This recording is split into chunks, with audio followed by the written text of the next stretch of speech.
Hello students, welcome to class 12 biology.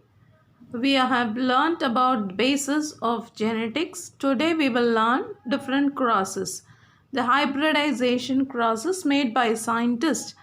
So first to start with it is monohybrid cross. Monohybrid inheritance is the inheritance of this single character. Now we are considering only the plant height. Okay, so there are two alleles that is controlling the height of the plant.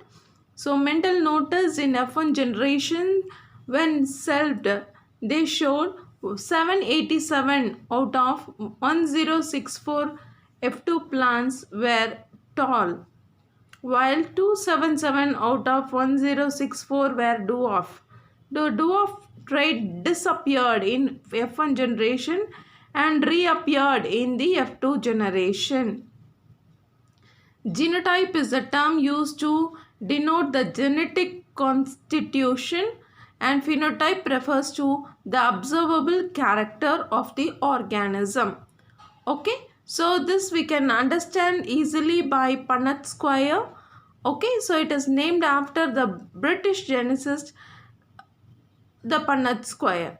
The law of dominance and law of segregation gives suitable explanation in Mendel's monohybrid cross. A reciprocal cross: in one experiment, the tall pea plants were pollinated with the pollens from true breeding dwarf plants.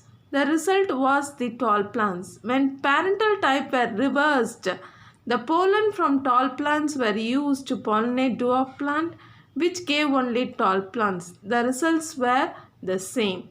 Okay, so we just read with the help of the Punnett square. This is a very simple and you have already learned in 10th standard also. So see here the parental generation, true pure breeding variety of the plant.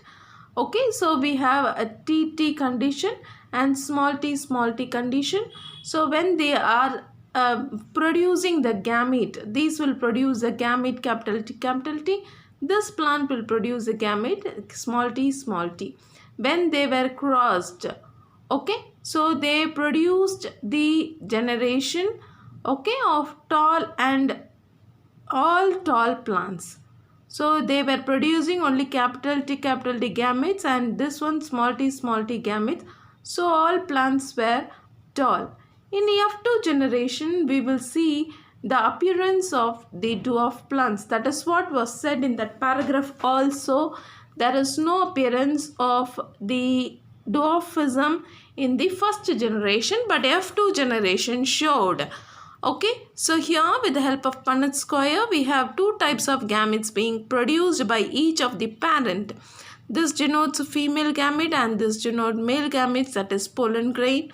Okay, once it is crossed, there was appearance of dwarf plant. Okay, once the genotype was observed and the ratios were taken, 1:2:1 was the genotype.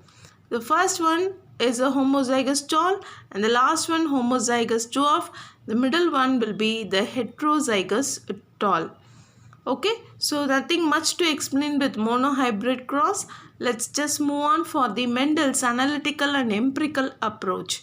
So as we were learning, Mendel used the proper arithmetic calculation and he followed the scientific method. So now we will proceed with Mendel's analytical and empirical approach. Mendel chose two contrasting characters. That is what is written as trait for each character. So it seemed logical that two distinct factors exist. Okay, so the F1 recessive traits in its factor do not disappear. They are hidden. So first generation there was no dwarfism. It did not disappear. It was hidden. It was there but it was not expressed. It was masked. Okay, so what happened to the dwarfism in the first generation? It was masked only to reappear in F2 generation. Okay, he concluded that tall and dwarf alleles of F1 heterozygote segregate randomly to form the gametes. Okay, so Mendel got a 3.1 ratio in F2 between the dominant and recessive trait. He was first scientist to use this type of quantitative analysis in biological experiment. So his analytical approach was truly outstanding and scientific achievement. His meticulous work and precisely executed breeding experiment proposed that discrete particulate units, as we were learning in the law, it was a discrete particulate unit. So now they are called as genes. Mendel's experiments were planned to determine the relationship which govern the hereditary trait. This rationale is called empirical approach. This method of handling is called as empirical approach because we are just getting the data, quantitative data. Laws that were arrived from an empirical approach is known as empirical laws. Okay, so next we shall go on with Testcross. Testcross is a cross of an individual of unknown genotype with homozygous recessive. Okay, so homozygous recessive parent we know, which means it may be small t, and unknown genotype is crossed. In Mendel's monohybrid cross, all plants are tall in F1 generation. In F2, tall and dwarf plants were in the ratio of 3:1. So then he went on for self-pollination of the dwarf F2 plants and got dwarf plants in F3 and F4 generation. So he concluded that the genotype of dwarf plants was homozygous.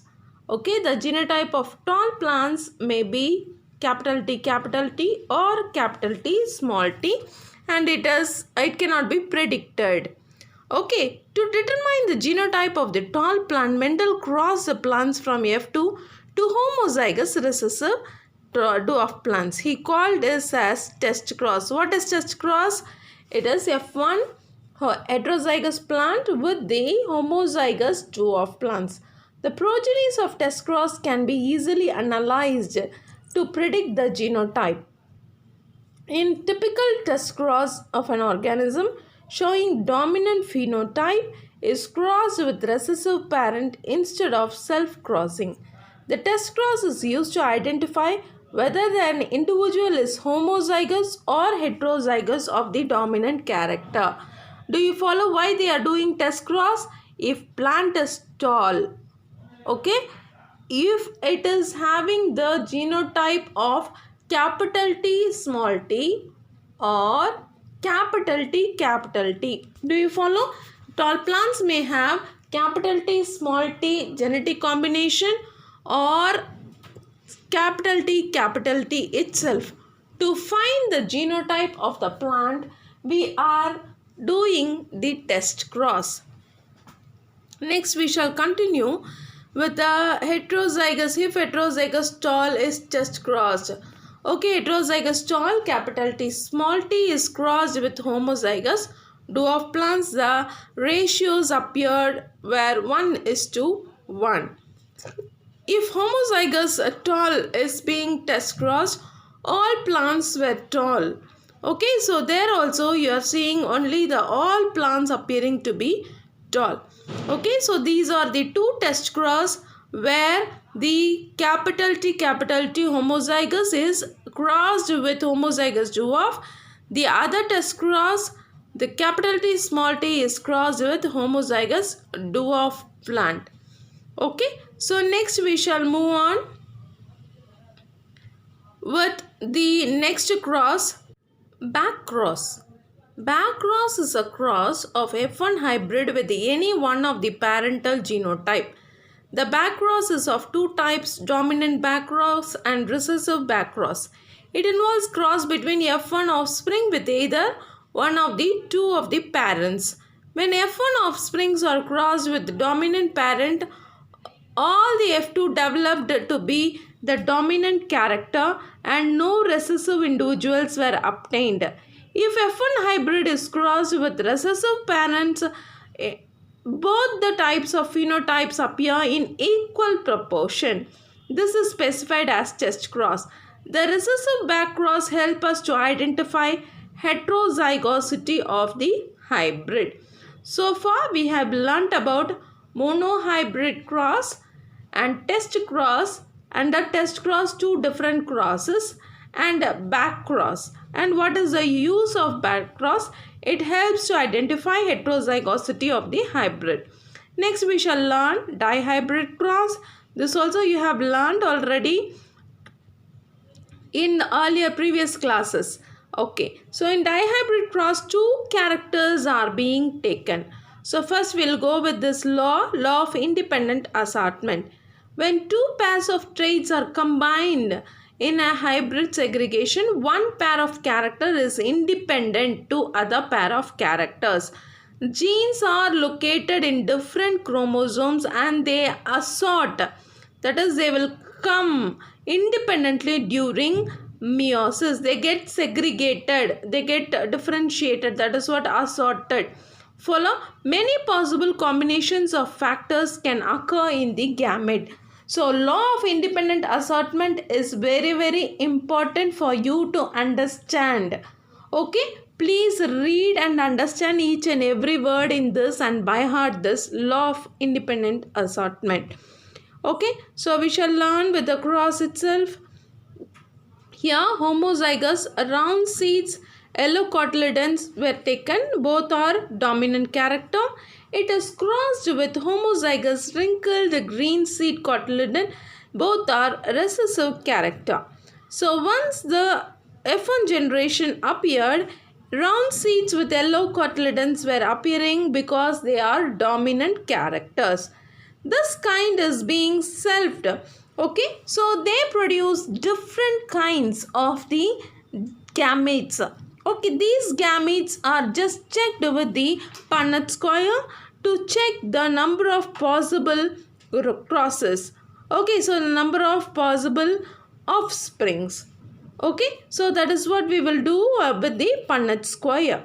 So here you can see different combinations of the gametes. Capital R, capital Y, capital R, small y, small r, capital Y, small r, small y. So they are homozygous and they are recessive also, the last one. Here the different combinations are studied with the Punnett square. We have the gametes being produced are of a different kind and the same kind is seen with the other parent also. Whichever is denoted here, one can be taken as the female parent, the other one will be the male parent. Okay, so these kinds, once they are crossed, so you, as you know, you have to write the genetic combination from here. Capital R, capital Y, capital R, capital Y. Together you should write. Okay, so then you have to write from here cross. Both the letters you should write.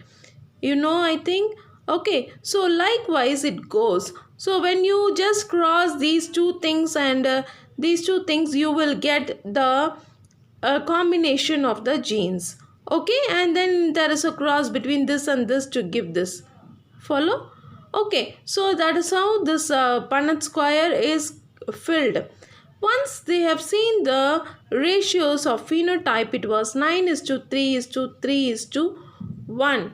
So that they have observed the dihybrid cross also in the experimental methods, and they have found that the dihybrid cross were showing the heterozygous and homozygous recessive condition to be very less, that is only 1%. Okay, so then we have the dihybrid test cross. The ratio was 1:1:1:1. Here the heterozygous brown peas were crossed with the homozygous recessive parent. Okay, so once a cross was made, the appearance of characters were found to be 1:1:1:1. Okay, so far we have learnt about the dihybrid cross and dihybrid test cross. Now we learn about trihybrid cross. It demonstrates the Mendelian's law, and it is applicable to the inheritance of multiple traits. More than two traits is called as multiple trait. Mendel's law of segregation and independent assortment are also applicable to three pairs of contrasting characters. A cross between homozygous parent that differ in three gene pairs. Okay, so three characters, once it is taken into consideration, we call it as trihybrid cross. A self-fertilizing trihybrid plant from 8 different gametes and 64 different zygotes. In this, a combination of 3 single pair crosses operating together. The 3 contrasting characters of a trihybrid crosses. Okay, the characters taken into account were tallness, color, that is yellow, and the shape of the seed, color of the seed and shape of the seed round.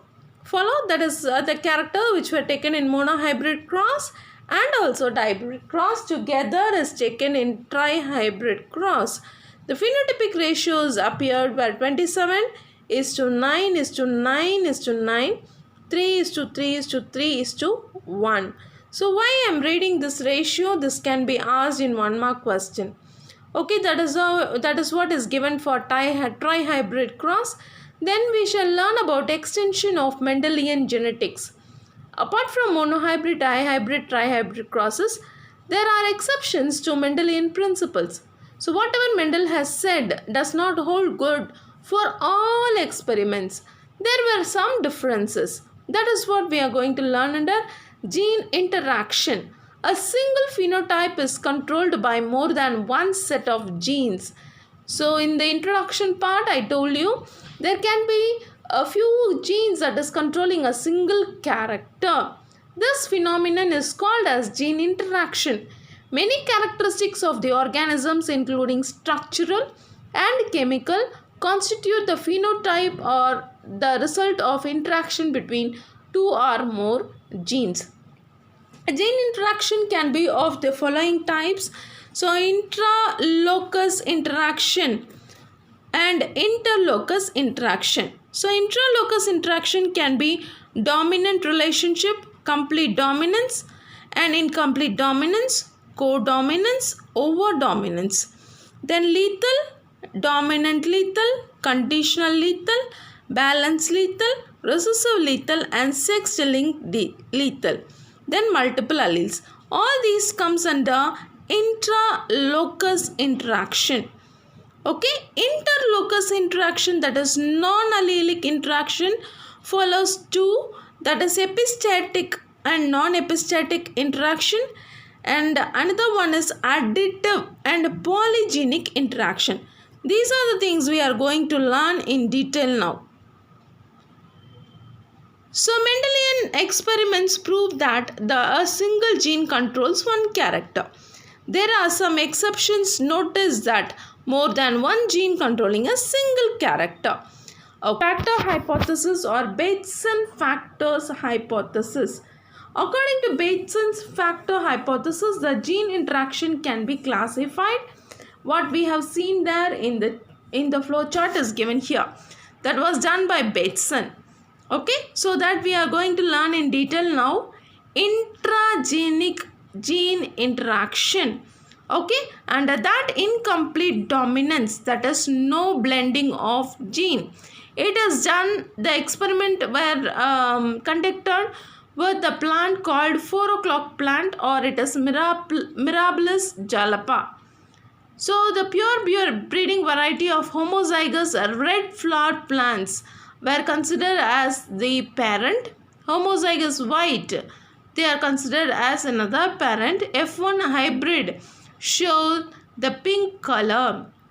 I repeat, here the incomplete dominance we are learning now. There is no blending of character, but the parent were red flowered and white flowered, and the generation showed pink colored flower. The F1 heterozygous phenotype differs from both the parental type. This cross does not exhibit any dominant character. When one allele is not completely dominant over other allele, so one is not dominating other, it is expressing, both are expressing themselves to form the intermediate color in the F1 generation. That is what is said as incomplete dominance. Okay, so that is shown in the tabular column for you. It is shown like this: red plant, white plant cross to form the pink plants. When they are selfed, they form again the red and white, which means there is no combination of character. There is no combined genes were produced. They were just staying as such, but they are expressing. Both are expressive themselves and they are not dominant over another. So they are called as incomplete dominant. Okay, so then we are going to learn about codominance. Okay, this pattern occurs due to simultaneous expression. Simultaneous at the same time of both the alleles is called as codominance. Okay, it is also the experiment were conducted and the results were derived with the help of the ABO blood grouping in the case of human. Once you see the human blood grouping, A blood group and B blood group combine to form AB blood group. Follow? So here there is no dominance. A blood group is not dominant over B blood group.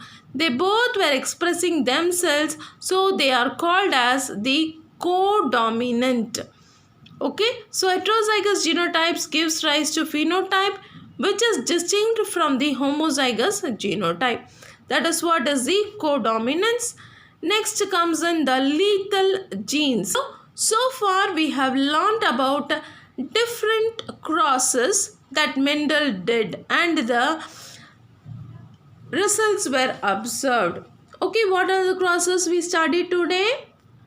Monohybrid cross, Testcross, and a Testcross, two types of Testcross, dominant with the dominant parent and recessive parent, and backcross, then dihybrid cross, then dihybrid Testcross, then trihybrid cross, and gene interaction.